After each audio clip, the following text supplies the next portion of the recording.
Jobs are attached to this of trying to assess what's happening. You know, Mac Jones, I was told this yesterday. It was reinforced to me. Kyle Shanahan's making the pick, and Kyle wants Mac Jones. There are people in the building, as I told you a month ago, who like Trey Lance. Now, Trey Lance is working out with Tom House. Tom House is a famous quarterback guru. Tom Brady's worked out with him. You know, quite a few marquee quarterbacks have worked out with Tom. And Tom's a former pitcher. He was there, caught Hank Aaron's 715th home run. But he's working with Trey Lance right now because, as one scout told me yesterday, he has some work to do to catch up mechanically. And Tom House and John Beck, the former BYU quarterback, are working with Trey Lance right now as we speak on mechanics. The Niners, from what I'm told, are monitoring this progress. And they have a great relationship with Tom House, so they sort of know they're keeping an eye on what's going on here. But, you know, do I think the Niners are going to take somebody different than Mac Jones? Right now, no, because my source hasn't wavered other than to say there are at least a person or people in the building who like Trey Lance over Mac Jones. Yes, McLeod. When you say monitoring, do you mean monitoring or creating this process where they had basically John Beck, their guy, is working out Trey Lance for a month? It feels like an extended tryout for a month because he switched coaches, right? Isn't that the story on him? Yes. But so then did the Niners create all this to see what they have in Trey Lance? I think so. And then the Niners did, on the pro days, they had their guy working out Trey Lance and Justin Fields. So they're sort of creating their own little combine here. But that's what I was told, that Tom House is working with Trey Lance, and he's got some work to do because he didn't play last year. And they got to work on some mechanics. Whatever those mechanics are, that was what I was told today. Got ahead of myself. I jumped right into the topic here with the misinformation that comes out. Now, you do start to hear some things that are real. The Niners aren't even willing to tell you who they're taking at number 3. We know who goes 1 and 2, but the Niners are on the clock right now. And Kyle Shanahan held a press conference yesterday. I don't know, are you obligated to hold a press conference? Because if I'm the Niners, I don't even hold a press conference. I don't want to say anything about anybody. Unless you're trying to leak something, but then how does that benefit you? Here's Kyle Shanahan on not listening to outside noise on who to take number 3 overall. I've seen the look of people's face when they do read social media. I know how I've felt when I've done it after a bad loss or something. If you get involved in that, it will affect how you are, how you think, and what you do. And I hope and that will affect me if I got really involved in that. But I can promise people that you have 2 people who make sure we don't get involved in that, because that is so irresponsible to let something like that affect your decision. We do this for a living, and I think people should be proud of us that we won't let that affect our decision. And then it's up to us to live with the consequences. And I understand that. I wouldn't be listening to outside noise, but I want to listen to the noise inside. Are you listening to your scouts? Yeah. Like, it's one thing to say, hey, turn the sound up. Kuiper's talking about who we should take. If I'm a coach or a GM, I got to trust the people I have in the building, but I have to listen to the people in the building. That's why you do your due diligence. Yeah, McLevin. I laughed at your group text yesterday. You said, shouldn't every team be doing that? Yes. Yeah. Paulie goes, oh, my God, look what Shanahan said. And I go, yeah, but every team should be doing this. Don't listen to anybody. You don't think a team should be reading Kuiper's mock draft and saying, well, he's got him 5. I guess I should take him. Yeah, I'm looking here at Bucky Brooks, and he says, like, I don't think that that's what you should be doing. I'm sure there are some people who are influenced that way. And then, Kyle Shanahan, who does have a quarterback on the roster that took them to the Super Bowl, he talked about the problem with Jimmy Garoppolo.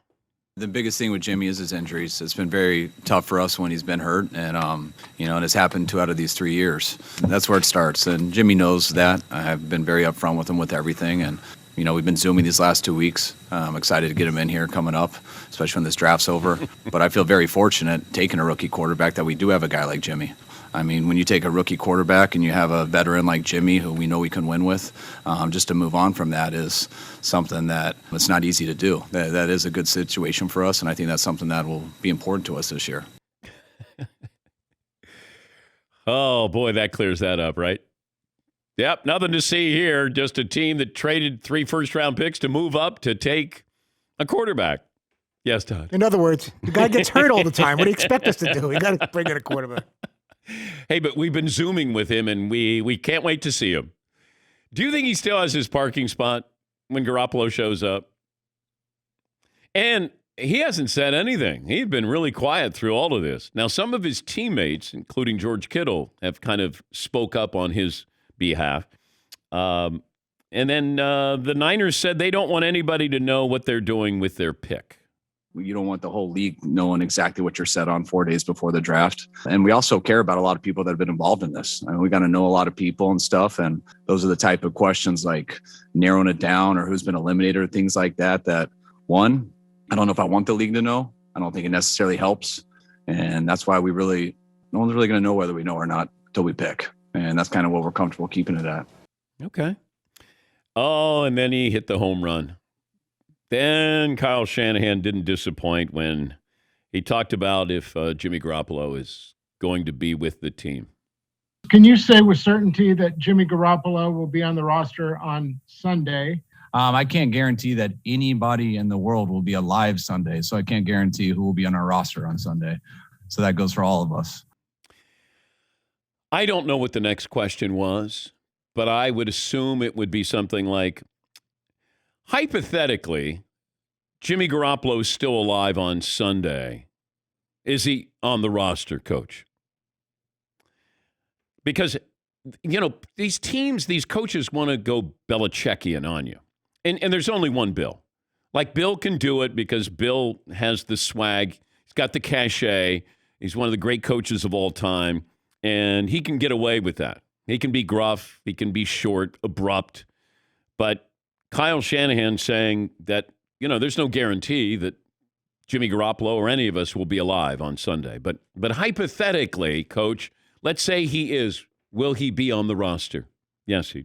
Feels like we're living in an era of coaches saying just really odd things in that attempt to be sort of Belichickian or, like mysterious or something, where they're not going to tell the media anything. They're like, hey, I don't know. Yeah, we do that rock, paper, scissors. That's how competitive we are here. Dude, what are you talking about?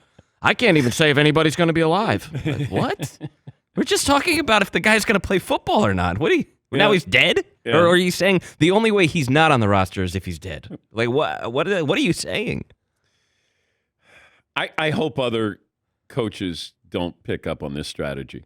And when you ask a question about somebody, we don't know if he's going to be alive. None of us know that we're going to be alive on Sunday. I mean, come on, guys. I don't even know what I'm having for lunch today, guys, right?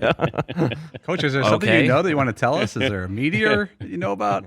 Jim Cantori coming to town? Yeah, ever heard of the Rapture, guys? Yeah. I don't know. You said Sunday, so I don't know what. Okay. Yes, McLovin. Yeah, who cares about his parking spot on Sunday? Jimmy G's going to be happy if he's alive come Sunday or Monday. By the way, I'm calling about George Kittle, too. Hey, if you're not guaranteeing Jimmy G. Well, what are the coaches supposed to say? Like, what approach? Because I think they all kind of have to do these press conferences, and nobody wants to give away their pick. No, but I look, I love that he gave us content, but I think that there's a way. Remember when Les Snead, the Rams GM, and then Sean McVay, they said, well, Jared Goff's our quarterback for now. Okay. Boy, nothing to read into there. I mean, barring a zombie apocalypse. Yeah, he's our quarterback for now. It's not like we're so grateful that he's our quarterback for now. He's our quarterback for now. Basically, that next line is, until we complete the Matthew Stafford trade. Yeah, he's our quarterback. But they both said it, and you've gotten more transparency, it feels like. Although I don't know what I got from Kyle Shanahan, but it was entertaining. No, they don't have to tell anybody anything. No, you don't have to listen to outside noise there. And Jimmy Garoppolo's injury prone. Got it. I would have come up with a better line of who knows who's going to be alive on Sunday. No? Because now there's like this vigil for Jimmy Garoppolo. Like, I want to check on Jimmy like hourly just to make sure he's okay. Yes, he. I would love to see that meeting today. Like, show up at like training facility or something. Like, hey, coach. Oh, you're alive. Hey, Jimmy. Great to see you. Yeah, Paulie. Somebody should rent one of those little planes, the little smoke riding planes. Pray for Jimmy. Yeah. Above the stadium, like say Ferris. Jimmy Strong.